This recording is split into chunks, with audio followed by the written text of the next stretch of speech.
esta nueva clase. Vamos a compartir nuestra pantalla y simplemente aquí se me apoyan diciendo si sí ven mi pantalla. Sí se ve, profesor. Sí se ve. Excelente. A ver, aquí alguien en el chat escribió según la fundamenta esto.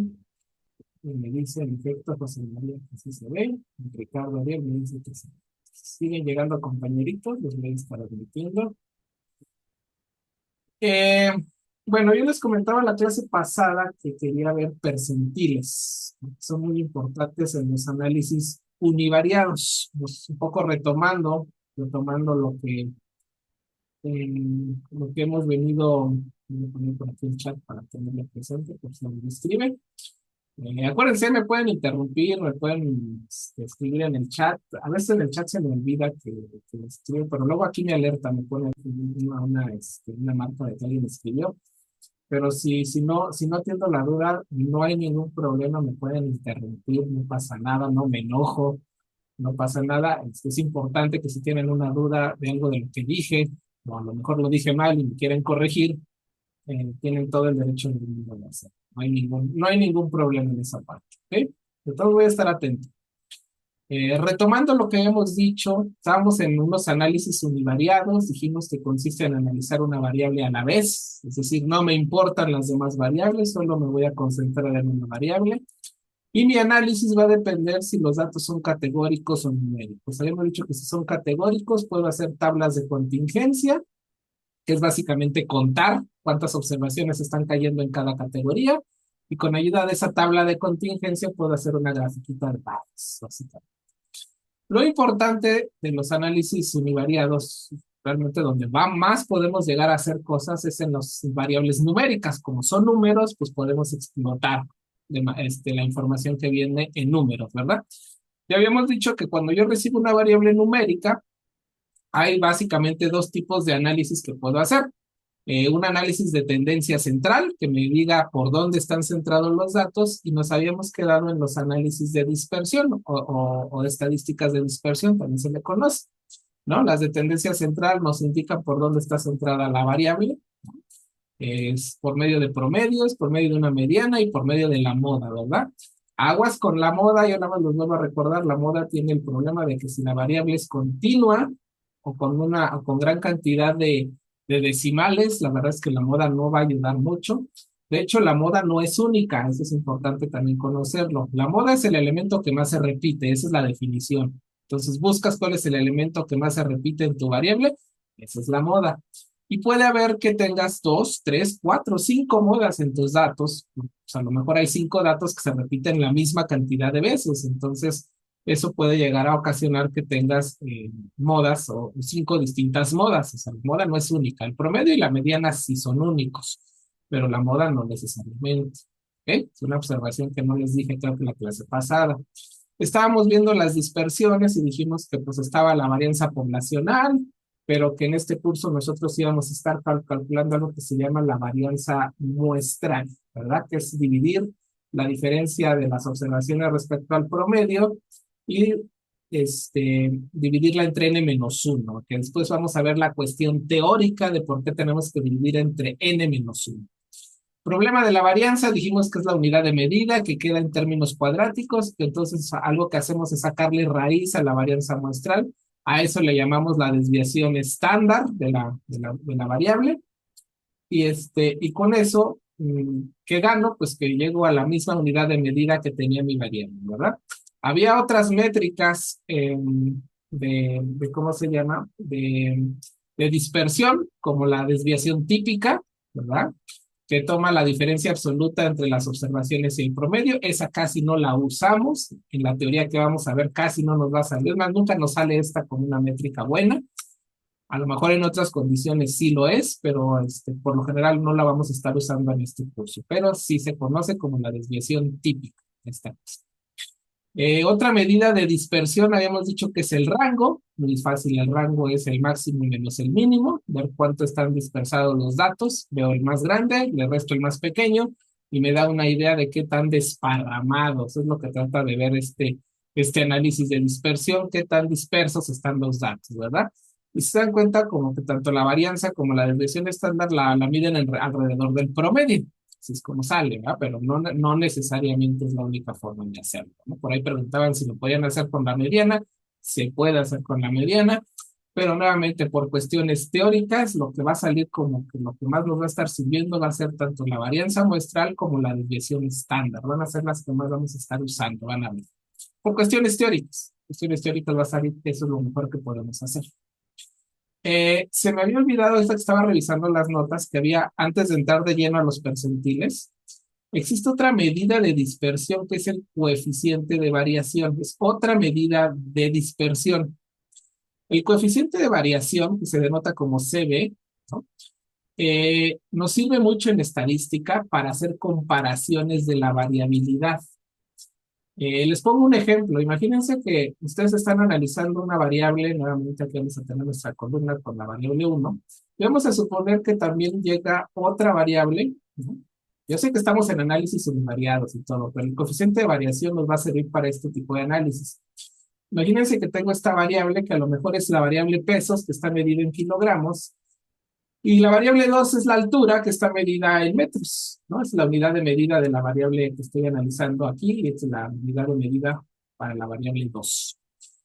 Y a mí luego lo que me va a interesar es identificar cuál de las dos variables tiene mayor varianza o mayor variabilidad. Es algo muy importante en estadística, cuantificar la variabilidad, pero luego lo que más nos va a interesar es poderla comparar con la variabilidad de otras variables. Comparar variabilidades es muy interesante. ¿Cuál es el problema si yo calculo la varianza en la variable 1 y la varianza en la variable 2? Si ustedes la calculan, bueno, hablemos de la desviación estándar, mejor, porque la desviación estándar, cuando yo calcule la desviación estándar de la variable 1, la desviación estándar, al ser la raíz cuadrada de la varianza, pues va a tener la misma unidad de medida que la variable original, ¿no? Entonces yo calculo la desviación estándar y me la va a dar en kilogramos. Si yo calculo la varianza de la variable 2, pues, perdón, la desviación estándar de la variable 2, el resultado me lo va a entregar en metros. Y entonces, como esta desviación estándar está en kilogramos y esta desviación estándar está en metros, pues difícilmente voy a poder comparar cuál de las dos es más variable. No podría llevarlo a cabo. Entonces, nosotros hacemos algo que se llama una estandarización, por así decirlo, de la variabilidad para poder comparar las varianzas entre dos variables que estoy analizando. ¿Cómo lo voy a hacer? Pues lo que voy a hacer para calcular el coeficiente de variación, voy a calcular algo que le voy a llamar S. ¿Quién es la S? La desviación estándar. De hecho, es algo que creo que no hice en la clase pasada. La notación que vamos a estar usando para la varianza muestral va a ser S cuadrada. Así como tenemos X barra para el promedio, acuérdense, X barra es el promedio, S cuadrada va a ser la notación que vamos a estar usando para la varianza. Y para la desviación estándar va a ser S. ¿Ah? Entonces, si ustedes ven en las notas, cuando yo escriba S es la desviación estándar y cuando les pida S cuadrada les estoy pidiendo la varianza muestral y cuando les pida X barra es el promedio, ¿no? Se tienen que acordar de esas limitaciones, ¿no? Entonces, la S es la desviación estándar. Ahora, el coeficiente de variación, ¿cómo lo voy a calcular? Voy a calcular la desviación estándar y la voy a dividir entre el promedio, entre X bar. Esa es la definición que yo voy a usar para coeficiente de variación de una variable que me estás pasando. Calculo su desviación estándar, calculo su promedio, hago el cociente entre la desviación estándar y el promedio, y a ese le voy a llamar el coeficiente de variación de la variable. ¿Qué estoy ganando con hacer la división entre el promedio? Pues la desviación estándar estaría en kilogramos, por ejemplo, si estoy analizando la variable 1, que estoy diciendo que es peso, estará en kilogramos, pero el promedio también va a estar en kilogramos, porque el promedio también se cuantifica en esa misma unidad de medida. Luego entonces, cuando ustedes hagan el cociente entre la desviación estándar y el promedio, lo que va a pasar es que va a desaparecer la unidad de medida. Entonces, el coeficiente de variación, por eso se le dice coeficiente, es como un índice, no tiene medida, no tiene una unidad de medida, puesto que al momento que yo dividí entre el promedio, pierdo la unidad de medida de la variable y entonces el coeficiente de variación ya se vuelve como un índice que puede ser comparado con el coeficiente de variación de la otra variable. Entonces, si yo aquí necesito identificar cuál de estas dos variables es más variable, ¿no? ¿Cuáles tienen mayor dispersión? Algo que nosotros hacemos es cuantificar coeficiente de variación de la variable uno y compararlo con el coeficiente de variación de la variable 2. Eso sí se pueden comparar, puesto que la unidad de medida desaparece. Al momento que yo hago el cociente, la unidad de medida se va y eso ocasiona que esto sea un índice y por lo tanto puede ser comparable. Puedo comparar coeficiente de varianza de la variable uno, de la variable peso, y coeficiente de variabilidad de la variable estatura. Y de esa forma poder responder a la pregunta, ¿cuál de las dos variables es más dispersa? ¿No? ¿Cuál de las dos tiene mayor variabilidad? Los de finanzas dicen volatilidad, ¿no? Cuando hablan de varianza, cuando ven una serie de tiempo ahí en el mercado de valores, dicen es muy volátil, ¿no? Muchas veces lo que hacen es en términos de coeficiente de variación de la serie de tiempo que están analizando.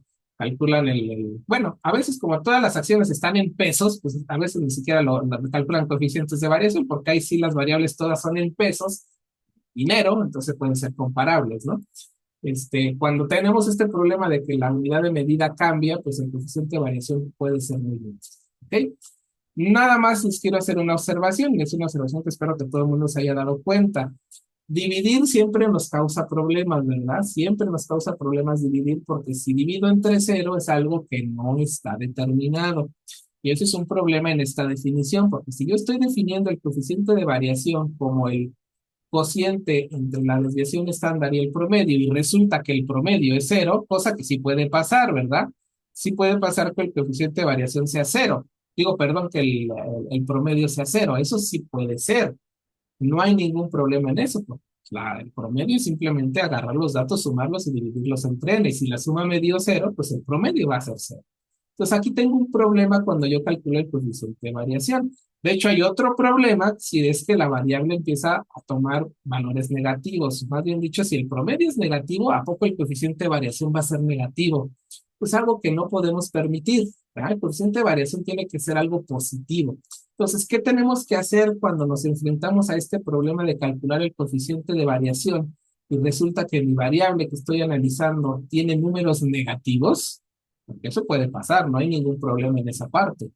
Bueno, lo que hacemos es hacer una conversión o trasladar los datos que me estás pasando hacia el eje positivo. Es muy simple la transformación, simplemente se le suma el valor más negativo que tienes en los datos, se suma ese valor a la variable original para transformar o llevar los datos de los negativos hacia los positivos. Entonces, un ejemplo muy básico pues sería si ustedes tienen una variable que toma valores por acá, aquí está el cero, toma valores negativos, pero también toma valores positivos por acá, por acá, por acá.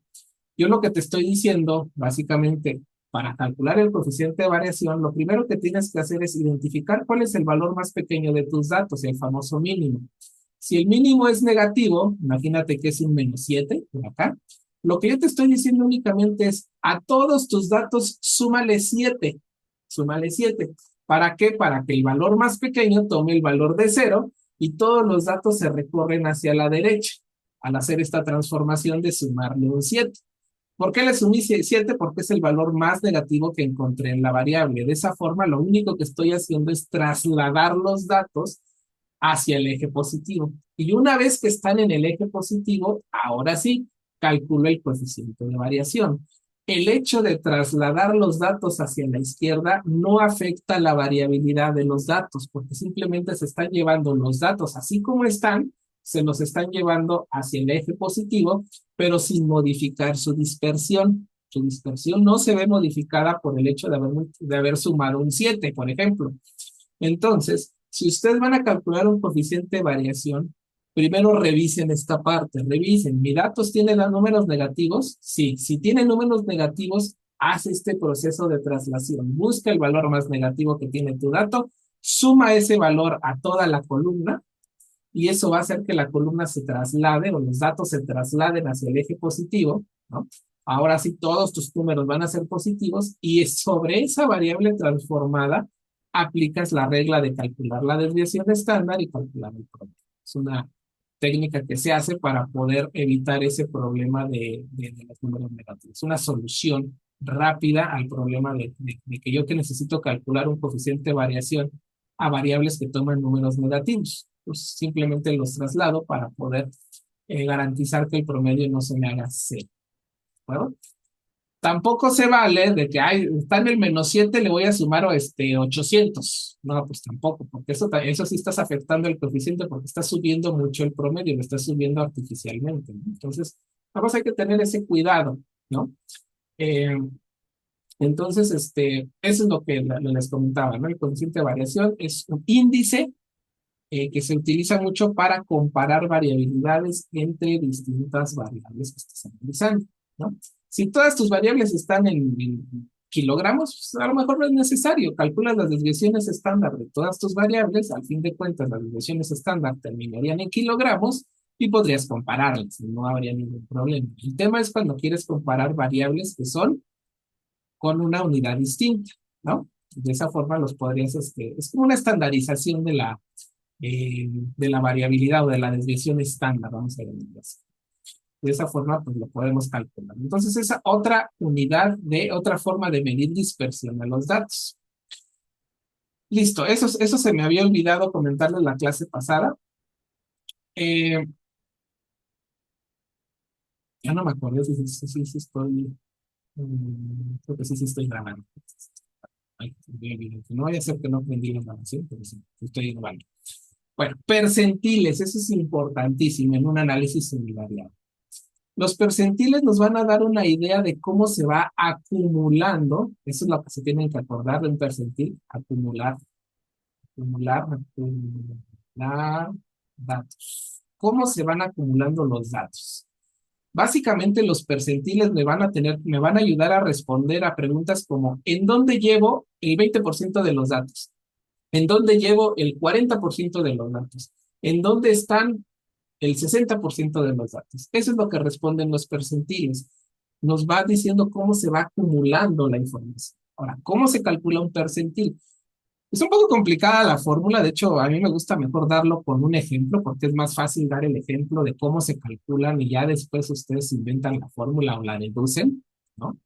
Pero yo para calcular unos percentiles, el truco es ir acumulando los datos, ver cómo se van concentrando, cómo se van acumulando esos datos, ¿ok? Vamos a hacer un ejemplo.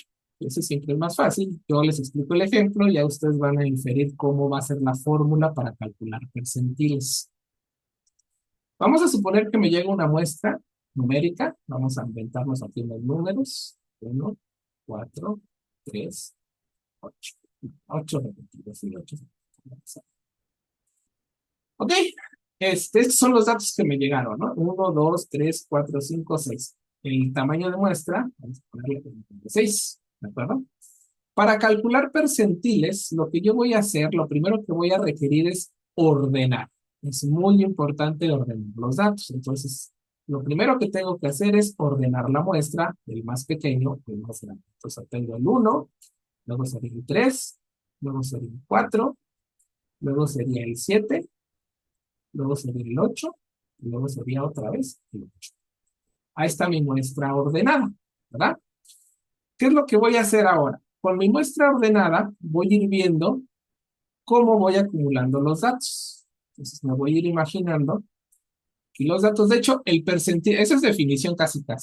Y la forma en como lo escribimos nosotros, el percentil 0% siempre va a ser el mínimo de la muestra, el mínimo de esta muestra. Eso va a ser casi nuestra definición. El percentil 0% va a ser el mínimo, que en este caso es el 1, ¿no? ¿Quién creen que va a ser el percentil 100%? Pues va a ser el máximo, ¿no? El máximo de la muestra. Esa es la definición, vamos a decir. Ahorita les explico cómo vamos a llegar a eso, pero el percentil 100% va a ser el más grande de la muestra, ¿no?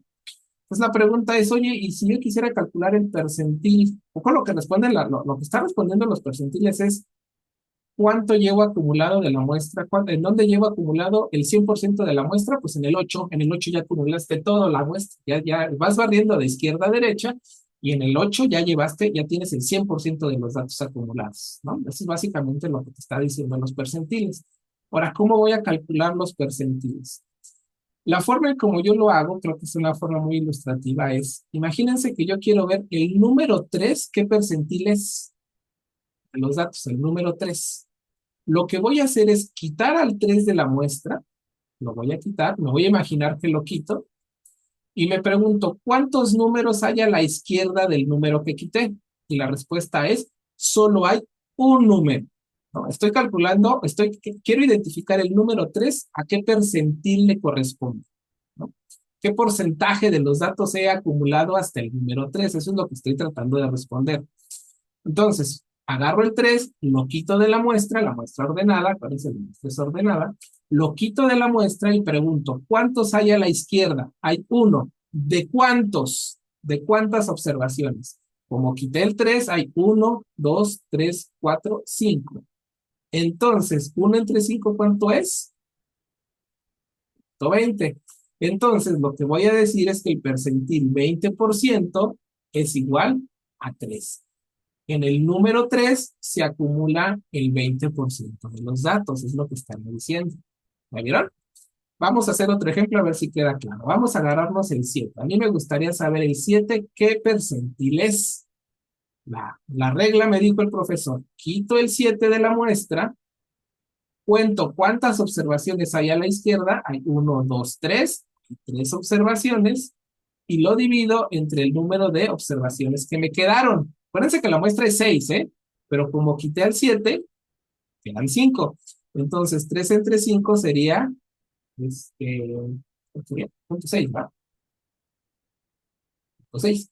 Entonces, el percentil 60%, ¿de dónde saqué? Pues el punto 6, es el número 7. ¿Qué es lo que está diciendo? En el número 7 llevas el 60% de los datos. Eso es lo que está respondiendo los percentiles. ¿Ok? Y así voy acumulando. Por ejemplo, con el 1, ¿cuál sería el percentil 1? Pues ya me dijiste que por definición es 0. Vamos a ver si sí es cierto. Si yo me centro en el 1, lo quito, pregunto, ¿cuántos hay a la izquierda? Hay 0.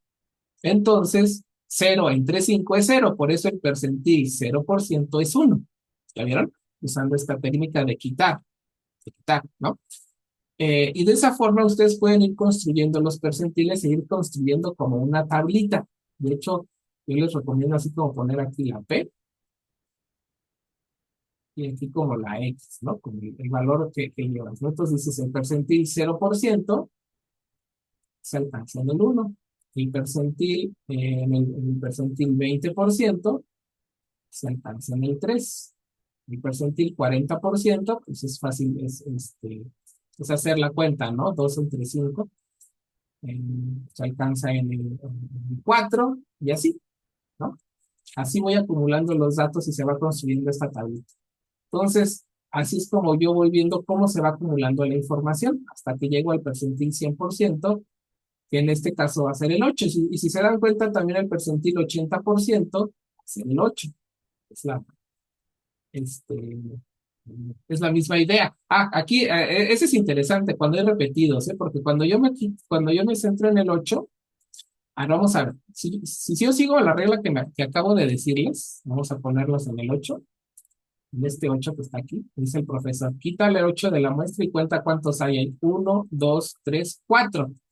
4 de 5, y eso es 0.8. Y entonces yo les diría, el percentil 80% es 8.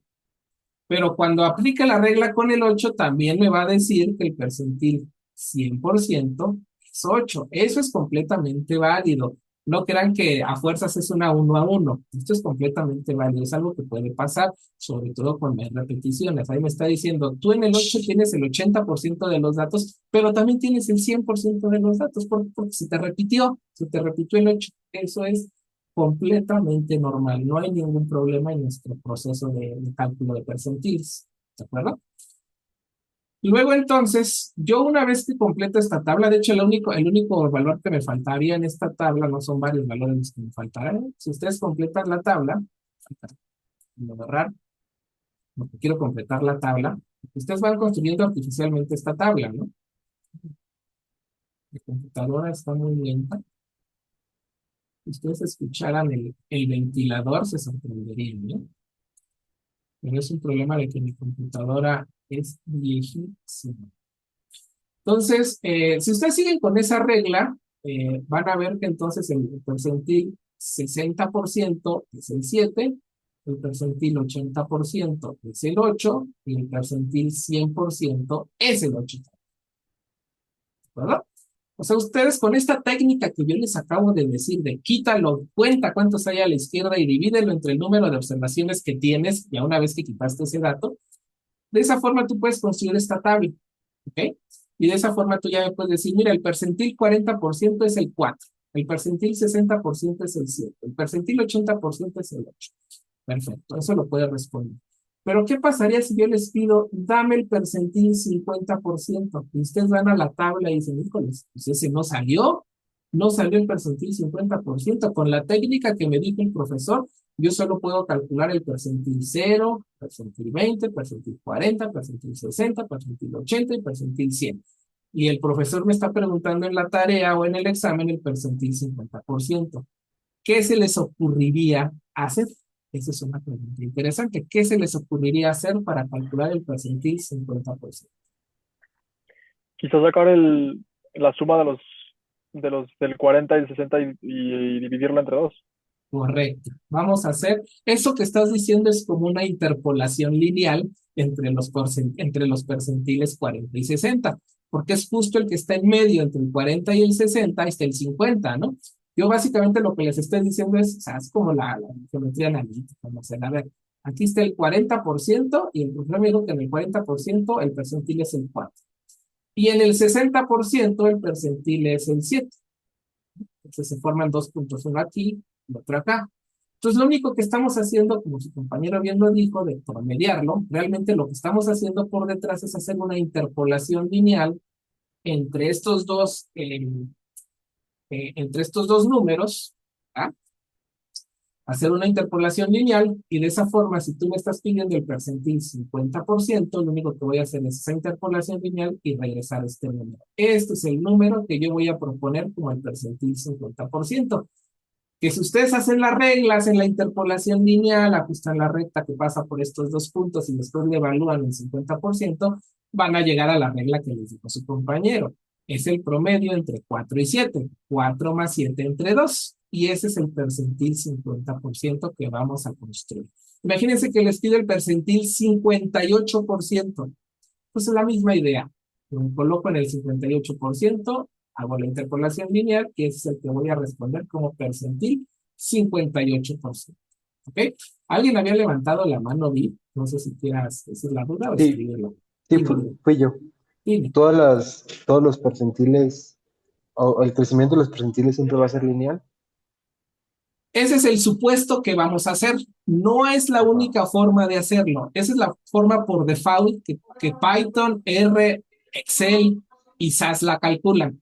La forma por default, cuando yo le pida el percentil 25%, va a ser esa interpolación lineal. Va a suponer un Ajá. crecimiento lineal, tú lo acabas de decir, un crecimiento lineal.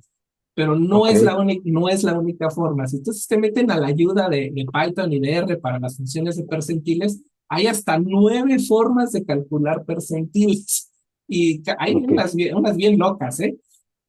Pero la lógica, la más lógica es hacer la interpolación lineal y como tú dices, el supuesto es suponer un crecimiento lineal de la muestra, ¿no? Entonces, Esta técnica, o sea, ah, la técnica no siempre funciona, pues. es Esta de. es la más usada, es la más usada Ujú. para llenar los huecos. O sea, yo necesito llenar huecos porque nada más te estoy dando unos puntos, ¿no? Eso sí son Mm, siempre, estos siempre van a ser los válidos, estos no van a cambiar. La pregunta ajá. es, ¿cómo defino el percentil 25%? Una forma es por medio de una recta, ¿no? Es una forma, pero a lo Ok. mejor si hubiera ocurrido una parábola, o a lo mejor la mantengo constante y después doy un brinco, una función de salto, por ejemplo, esa también puede ser. Entonces, son varias formas. De una vez vi que había 9 formas, no me puse a leerlas, pero la que viene por default, si tú no le pones nada al paquete estadístico, va a ser el supuesto de linealidad y va a calcular los percentiles con esta regla de la linealidad, ¿no? Ok. Eh, Ok.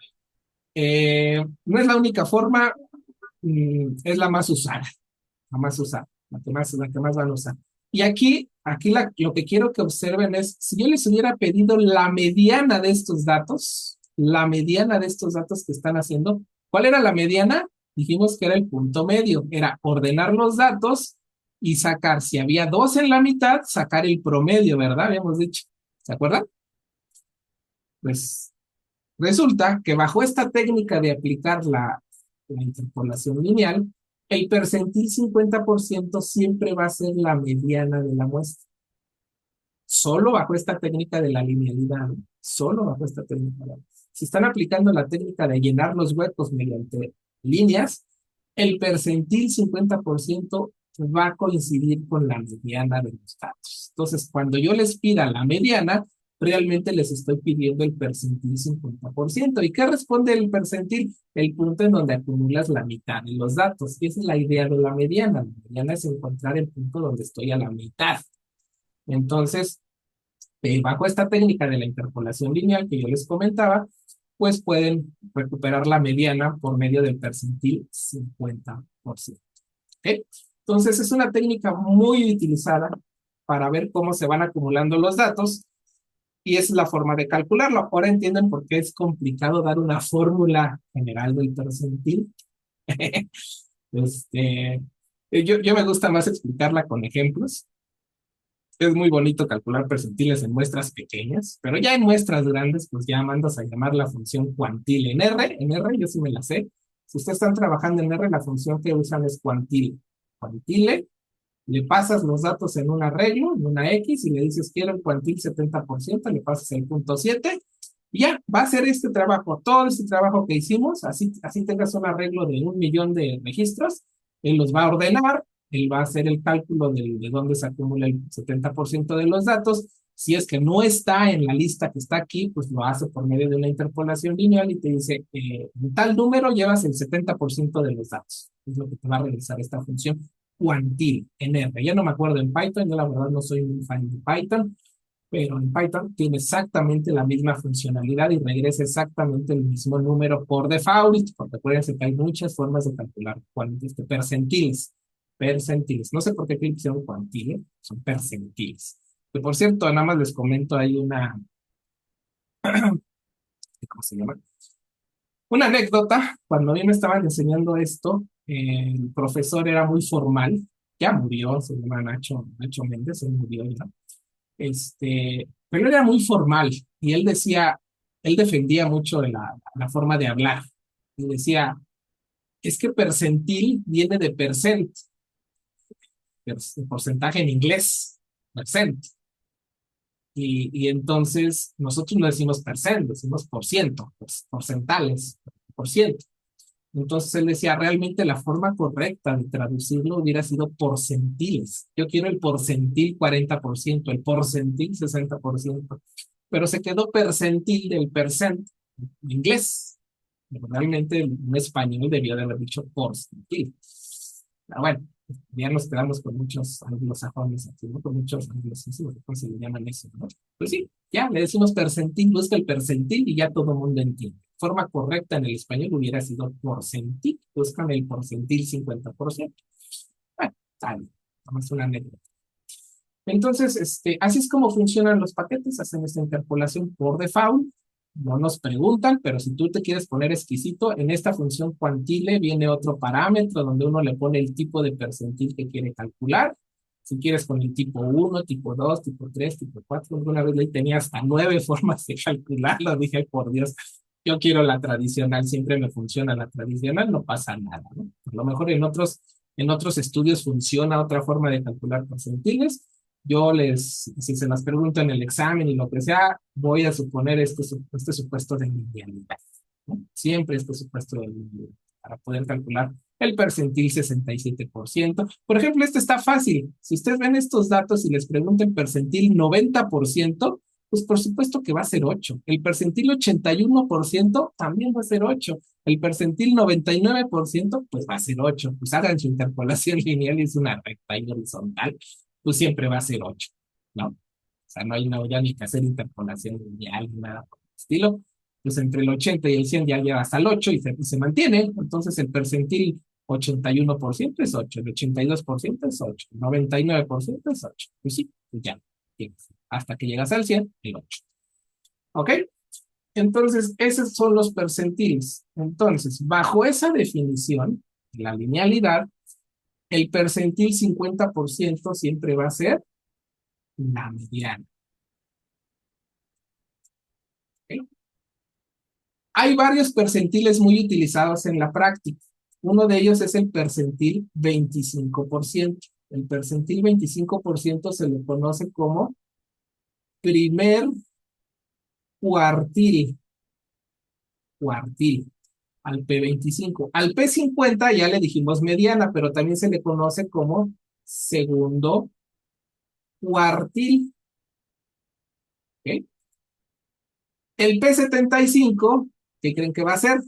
Pues va a ser el tercer cuartil. Y muchas veces en la práctica, ustedes lo van a ver en los libros, los cuartiles los denotan con Qs, el quarter, ¿no? De inglés. A este se le denota como el Q1, al segundo cuartil se le conoce como Q2 y a este se le conoce como Q3. ¿Ok? Son los percentiles más utilizados que nos ayudan a determinar por dónde están tomando los valores, la variable que estoy analizando. Es decir, ver dónde llevo el 25% de los datos, dónde llevo la mitad de los datos y dónde llevo el 75% de los datos es muy importante para analizar por dónde están centrados los datos, ¿no? De hecho, eso lo traducimos después a un boxplot. Esta información después la llevamos a algo que llamamos boxplot o gráfica de caja, ¿no? Estos cuartiles. Hay otros percentiles muy utilizados. El P10%, casi no lo uso yo, pero lo utilizan mucho los mercadólogos. Se le conoce como el decil 1. El P20, ¿cómo creen que le llaman? Segundo decil o decil 2. Decil, ¿no? Y así. Se han inventado cada nombre, ¿no? El P90%, el percentil 90%, pues el decil 9, donde acumulas el 90% de los datos, ¿no? Pues están los deciles.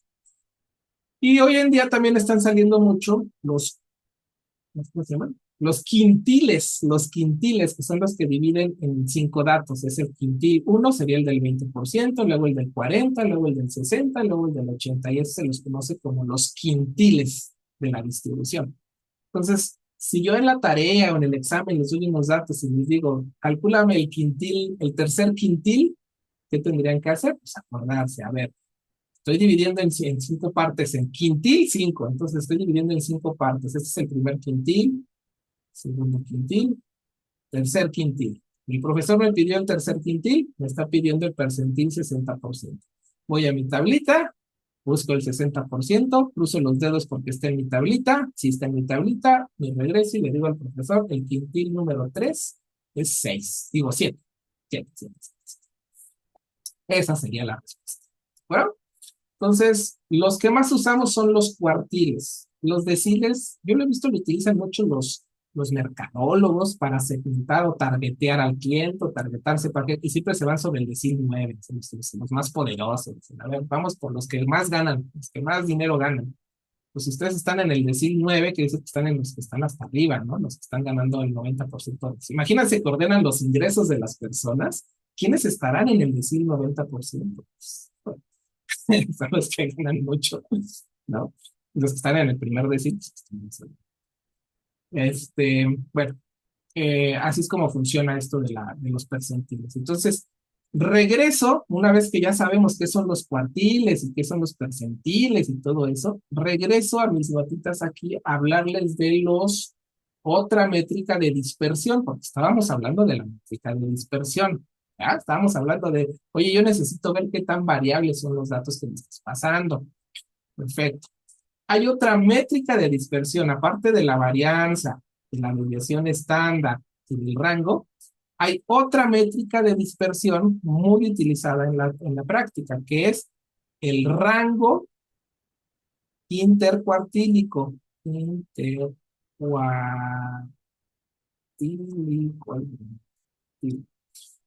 Este rango intercuartílico es como el rango rango nada más es el máximo menos el mínimo, pero el rango intercuartílico es un poquito más inteligente, porque lo que va a hacer es agarrar el Q3 y le va a restar el Q1. Es decir, va a ver dónde acumulas el 75% de los datos y le va a restar en donde se acumula el 25% de los datos. Esto es lo que le vamos a llamar el RIC, rango intercuartílico. ¿Ok? Y es también una medida de dispersión. Si ustedes ven que el rango intercuartílico es muy grande, quiere decir que sus datos están muy dispersos, porque la distancia que hay entre el percentil 25 y el percentil 75 es muy grande. Y si es muy grande, pues quiere decir que hay mucha variabilidad en tus datos. Entonces, nuevamente, tener un rango intercuartílico cercano a cero, quiere decir que tus datos no están variando mucho, no hay mucha variabilidad. La misma idea, las tres métricas que yo les estoy hablando siempre son positivas y cuando alcanzan el cero es cuando digo no estoy viendo variabilidad. Cuando la varianza vale cero, no hay variabilidad. Cuando la desviación estándar vale cero, no hay variabilidad. Cuando el rango vale cero, no hay variabilidad. Cuando el rango intercuartílico vale cero, y pues, sí puede haber variabilidad porque aquí solo estoy tomando en cuenta el 75 y el 25. A lo mejor la distancia entre el P90 y el P10, a lo mejor esa sí es positiva, pero al menos el rango intercuartílico se centra ahora sí que en la parte central de la distribución de los datos, y por eso solo toma el cuartil 3 y el cuartil 1 para determinar la variabilidad, ¿no? Es otra métrica muy utilizada para determinar variabilidad de los datos. ¿Ok? Pues eso es lo que yo les quería explicar, por eso era muy importante que tuvieran la mente fresca y todo para el cálculo de percentiles, porque eso sí es importante que lo sepan, y sobre todo interpretar qué quiere decir el percentil 50%, el punto donde llevas acumulado el 50% de tus datos. ¿Qué quiere decir el percentil 100%? El punto donde acumulaste el 100% de tus datos, o sea, el máximo, el más grande de tus datos. El P0% es el más pequeño de tus datos, ¿no? ¿Cuál es el percentil 40%? Pues es el punto en donde acumulaste el 40% de tus datos. Vean cómo vas acumulando, esa es la idea de los percentiles, ver cómo se acumulan los datos a lo largo de la recta. ¿De acuerdo? Entonces, los utilizamos mucho para construir los rangos intercuartílicos y para hacer unas gráficas que después vamos a ver, que se les conocen como el box plot. ¿Ok? Entonces, regresamos a todo esto. Estábamos analizando una variable numérica y le puedo calcular tendencia central, le puedo calcular dispersión. Hay otras métricas que se le llaman, si no las uso, la verdad, tienen fines más teóricos, son las métricas de forma. Ya me dijiste dónde están centrados, ya me dijiste qué tan dispersos están. Ahora dime qué forma tienen los datos. Eso está interesante. Y eso se relaciona con un gráfico que se hace mucho con los datos numéricos, que es el histograma. Y yo creo que ya muchos de ustedes conocen. El histograma es un histograma, se le conoce como histograma de frecuencias. Ustedes disculparán mi gráfico, todo feo. Pero el histograma es una gráfica, es una forma de representar los datos que me llegaron en una columna y consiste básicamente en agarrar el valor más pequeño de los datos, agarrar el valor más grande de los datos, dividir, hay reglas para hacer eso, dividir este rango ¿cómo se llama? En segmentos. Hay una regla, o sea, no divídelo entre 10, no, o sea, hay una regla oficial que hacen los paquetes, ya no lo recuerdo, pero ahí está programada, tiene que ver con el logaritmo de los datos que están aquí. O sea, del tamaño de los datos, de la n, ¿no? Logaritmo de n por algo, hay su regla de Studer, que se le conoce, pero dejemos de lado eso. Imagínense que yo tengo el rango, está el mínimo, está el máximo de los datos, la divido en K grupos, y el histograma lo único que va a decir es, a ver, ¿cuántas observaciones caen en este intervalito? Y me hace una gráfica. Cayeron poquitas. ¿Y cuántas cayeron en este intervalito? Ah, aquí cayeron un poquito más. ¿Y cuántas cayeron en este intervalito? Ah, cayeron muchísimo más. ¿Y cuántas cayeron aquí? Poquitas, aquí, poquitas, aquí, poquitas, aquí cayeron casi nada. Y se forma este gráfico de barras que se le conoce como el histograma de los datos, ¿no? Entonces, básicamente aquí está contando lo que nosotros llamamos frecuencia, ¿no? Aquí está viendo qué tan frecuente son los datos en este intervalo, por ejemplo, en este intervalo de aquí, cuántos datos cayeron, ¿no? Cayeron un chorro, entonces por eso la barra se crece, porque aquí estoy contando cuántas observaciones caen en este intervalito, ¿no? Entonces, eso nos da una idea de la forma de la distribución de los datos. Por eso es importante también tener métricas de forma, se conoce, ¿no? Las métricas de forma nos va a tratar de describir mediante un número cuál es la forma que tiene el histograma de los datos que estamos utilizando. Por eso se les conoce como medidas de forma, ¿no? Entonces, la tendencia central nos dice por dónde están centrados, la dispersión nos dice por qué tan dispersos están tus datos, y las medidas de forma nos van a tratar de ayudar a identificar qué forma tiene el histograma que genera los datos. Yo, la verdad, soy más de la idea de hacer el histograma y ve la forma, ¿no? Es mejor ver la gráfica a que yo te construya un índice que me diga o que trate de describir la forma del histograma. Como dice el dicho, más vale una imagen que 1000 palabras, ¿no? Algo así dice el dicho que una vez escuché. Pues sí, yo prefiero hacer el histograma, lo dibujo y lo observo y veo la forma del histograma, a tratar de describirte por medio de métricas de forma qué forma tiene el histograma. La verdad es que, pues mejor voy y hago el histograma. Y ya se acabó. En R, bien fácil hacer un histograma, es ist de la variable que estás analizando, y pum, te genera. Él solito decide el número de barras que va a poner y toda la cosa y te presenta el gráfico y uno visualmente puede ver cómo se están distribuyendo los datos. En dónde tengo más números o más observaciones? Si yo veo este gráfico, este histograma, me está diciendo, aquí tienes muchos datos. Muchos de tus datos están acá, tienes muy poquitos datos por acá y muy poquitos datos. No, ni tan poquitos, algo así.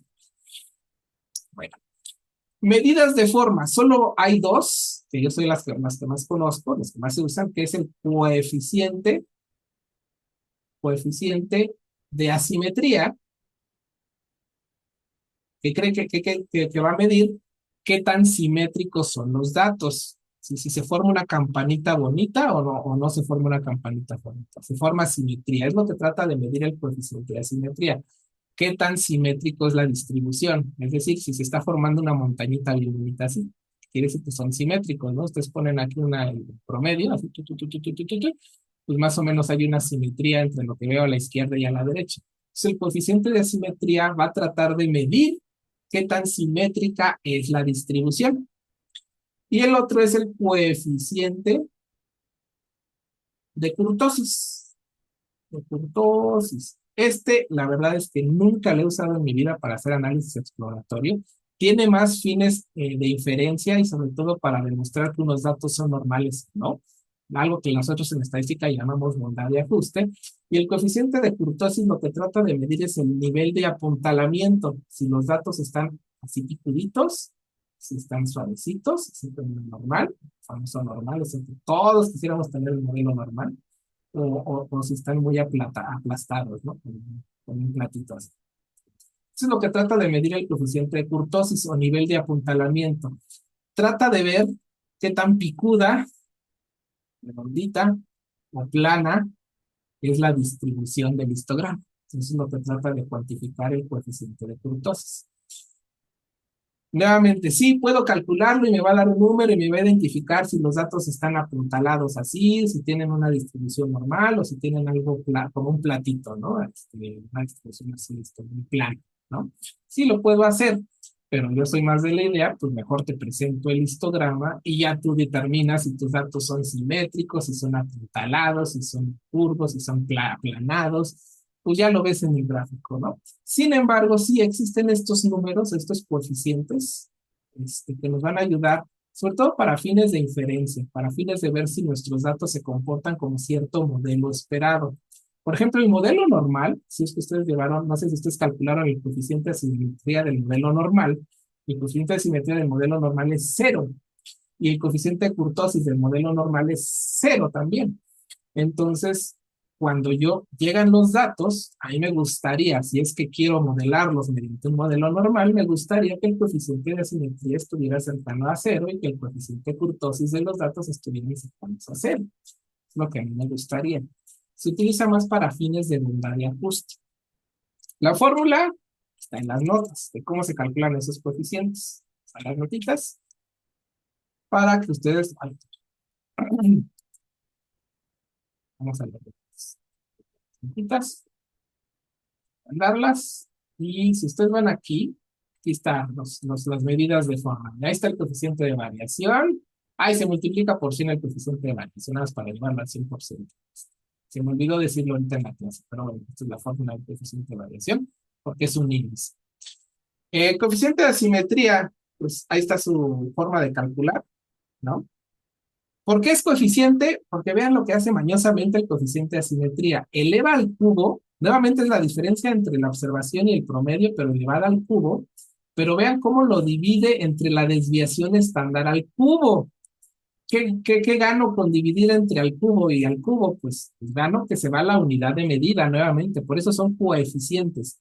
Aquí en estas estadísticas no se vio impactada por la unidad de medida, ¿no? Porque cuando yo hago el cociente, si esto estaba en kilogramos, aquí quedaría kilogramos cúbicos y lo divido entre kilogramos cúbicos, entonces el coeficiente pierde la unidad de medida. ¿Sí? Entonces, este coeficiente de simetría se calcula así. ¿Y qué es lo que me interesaría ver? Si el coeficiente es positivo o negativo.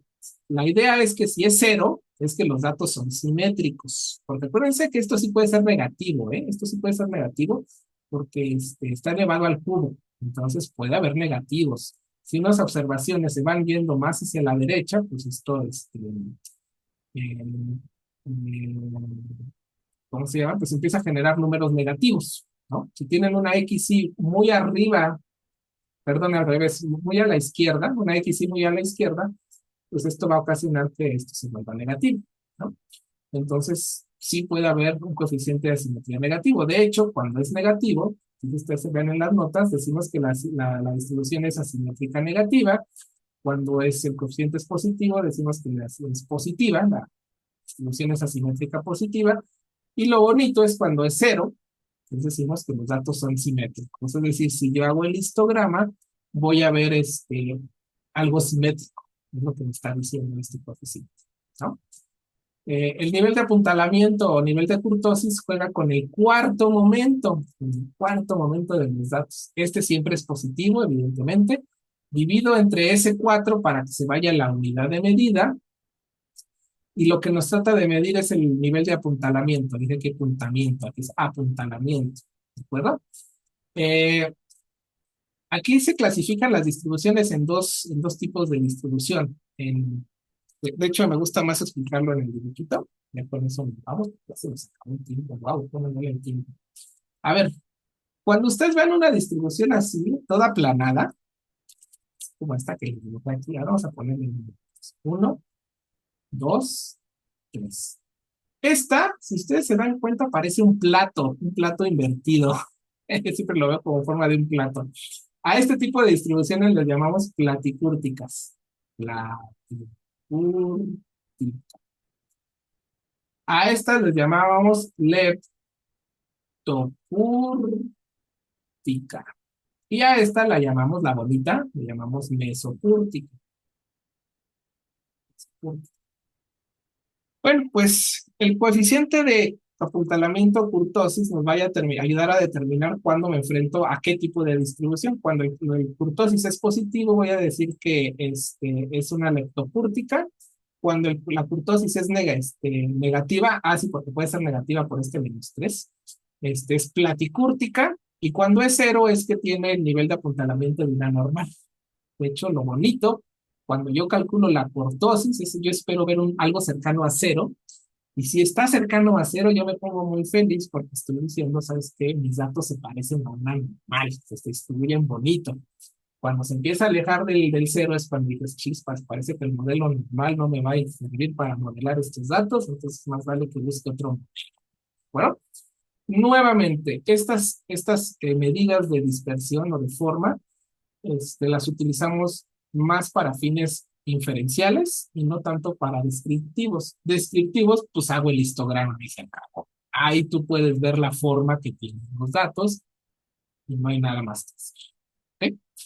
Entonces, mañana Sergio les va a enseñar a instalar el Anaconda, que instalen el R, que instalen el Python y sobre todo, pues que hagan el cálculo de los promedios, de la mediana, de los percentiles, a ver si pueden hacer un histograma, pero ya en R, ¿no? Lo hagan en R.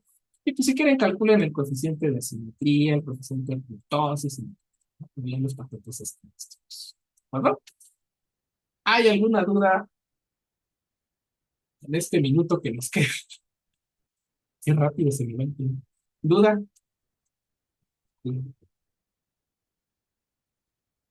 Como ven.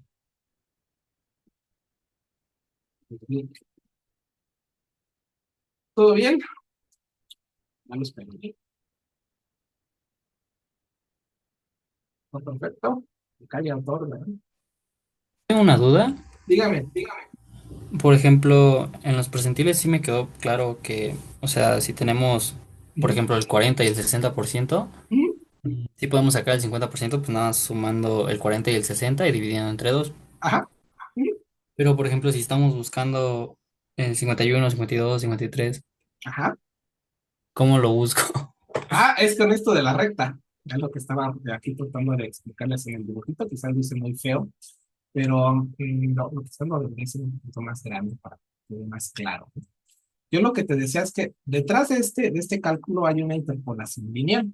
Y lo que te estoy tratando de decir, mira, tú sí conoces el percentil 40%, sí lo conozco, porque pues ahí viene la tabla, ahí está que es el 4. Entonces aquí está el eje Y, entonces aquí puse el 4 y dije, tú conoces, aquí está cuando es el percentil 40% es el 4. Tienes este puntito acá. Y de ahí te brincas hasta el 60%, ¿no? Porque la tabla así está. Y ahí dice que es el 7. Entonces está el 4, el 5, el 6, el 7. El 7. Entonces, cuando llevas el 60% ya tienes 7. Bueno, el 60% se alcanza en el 7. Y lo que yo te estaba diciendo es, haz una recta que pase por estos dos puntos. Eso sí la puedes construir, ¿no? Está analítica, geometría analítica y sabes interpolar entre dos puntos, pasa una recta. Puedes encontrar la ecuación de esta recta, ¿no?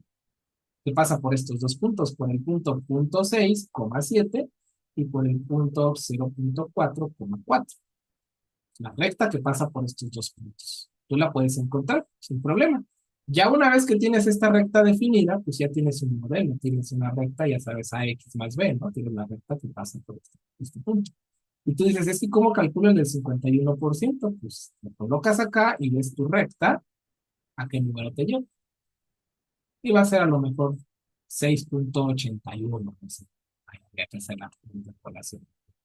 Así es la forma en cómo vamos a calcular el 51%. Cuando es el 50 caes en el promedio, precisamente, con esta regla de multiplicación, ¿no? En el promedio entre el 7 y el 4. ¿Sí quedó más claro? Sí, muchas gracias. Sí, no, sí, no te preocupes. Entonces hay que hacer esta recta. Encontrar la ecuación de la recta es un show, ¿verdad? Se puede hacer más fácil con triángulos en eje. Entonces, sí, más fácil con una recta. Bueno, si no, con el ayudante pueden hacer muchos ejercicios. Me preguntan, ¿queremos calcular percentiles a mano? Ahora me ponen a sufrir al ayudante. No pasa nada. ¿Ok? Si no hay más dudas, comentarios ni nada, pues la dejamos ahí. Estén atentos al chat, por si Sergio no puede ir a la clase, le digo que sí va a ir a la clase. Mm, Este, pero estén atentos al chat, ¿ok? Muy bien, pues cuídense mucho. Descansen. Gracias, profe. Buen día. Buenas Buen noches. día, Gracias. buen día. Vamos a ver Python lo mismo que en R, dice Agustino. Sí, de hecho, la verdad es que hoy en día ya es indiferente, ¿eh? Tú haces el código en R y le preguntas al ChatGPT o al DeepSeek o a la inteligencia artificial, pónmelo en Python y te lo cambia en Python. Pones el código en Python y te lo lleva a R. Entonces, la verdad es que hoy en día es una maravilla la inteligencia artificial, porque ya no te tienes que estar preocupando de, ay, es que yo solo lo sé hacer en R. Yo no, eso no me sale en Python.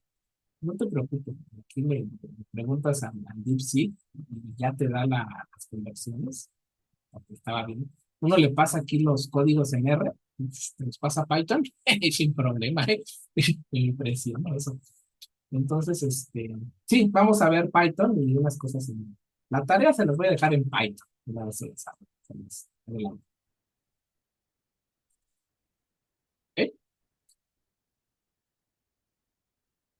Bueno, a ver, dice aquí alguien más. Hola, yo me quise inscribir, pero aparece como rechazado. No sé si hay algún problema. Chispas, ahí sí no sé.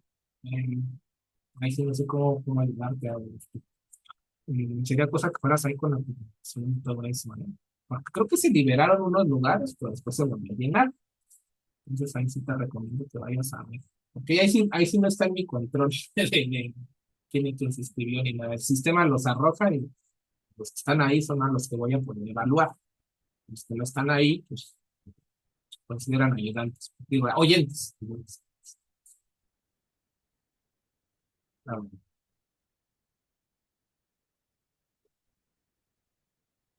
cuídense. Chao, chao.